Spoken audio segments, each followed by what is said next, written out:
નીતિન દેપાણી, હું સર્વોત્તમ સેવા સંસ્થાનનો કાર્યકર છું.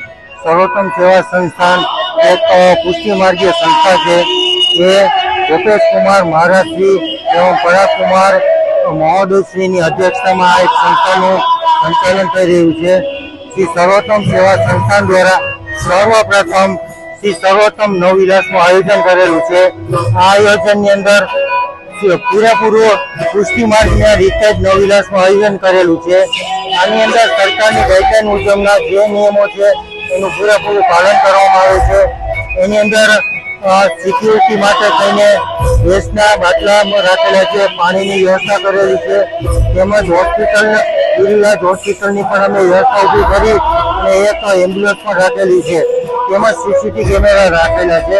આ રીતની પુષ્ટિ માર્ગના નવવિલાસ જે રીતના થાય છે એ રીતનું પૂરેપૂરું પુષ્ટિ માર્ગનું આયોજન કરેલું છે. કેટલા લોકો આવશે, ભક્તો કેટલા આવશે? શ્રી અંબિકા ટાઉનશીપ એવો નવો વિસ્તાર છે, એની અંદર શ્રી કૃષ્ણધામ હવેલી નવનિર્માણ થવા થઈ રહ્યું છે. આ વિસ્તારની અંદર લગભગ 2,000 થી 2,500 વૈષ્ણવોનો અમારો અંદાજ છે. એને પુષ્ટિ માર્ગના નવ વિલાસ જે લેવાના છે એનું સંપૂર્ણ આયોજન કરેલું છે.